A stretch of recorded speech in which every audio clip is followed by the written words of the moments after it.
மாமா வந்துட்டாரு போல இருக்கு.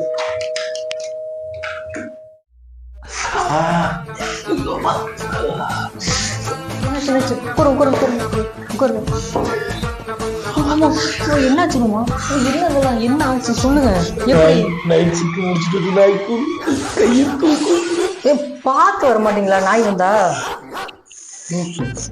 நாய் குறுக்க வந்து வண்டி ஓட்ட தெரியாம ஓட்டு வந்து இப்படி வந்திருக்கீங்க. ஏன்னா போன் பேசிட்டு வந்தீங்களா? போனால பேசலடி வலிக்குது எதுவும் மருந்து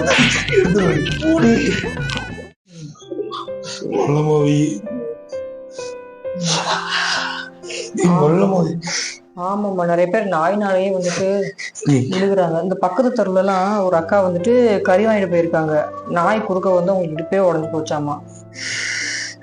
இதுல நிறைய பேர் நாய்க்கு சப்போர்ட் வேற பண்றாங்க. எதுக்கு? அது வந்துட்டு குழந்தைய கடிக்குது அப்படின்னா வந்துட்டு குழந்தையில வந்து பத்திரம் வச்சுக்கணுமாமா. அவங்க வீட்டுக்கு குழந்தை கடிச்சாதானே தெரியும். வந்துட்டு பேரண்ட்ஸ் என்ன பண்றாங்க அப்படின்னு, நாய் கேட்ட திறந்து குழந்தைய கேட்ட திறந்து வெளியே ஓட நாய் வந்து கவிட்டு போயிடுது. ஸ்கூல்ல பத்தி எத்தனை நாய் குழந்தைகிட்ட இருக்கும், எப்படி குழந்தைங்க அவங்களுக்கு வயிற்று வலி வந்தாதான் தெரியும். அவங்களுக்கு ஆனாதான் அந்த வலி வேதனையும் தெரியும். குழந்தையில வச்சுட்டு நாய் பக்கத்துல வந்தாலே நடுங்குது. அப்படி பண்ணணும். நாய் பிடிச்சிட்டே போக மாட்டாங்களாமா? இப்படியே நாய் பிடிச்சிட்டு போகாம இருந்தாங்கன்னா கடைசியில மக்கள் தொகை கம்மியாயிடும், நாய் தொகை அதிகமாயிடும். உள்ள ஒரு பயிரும் நடக்க முடியாது.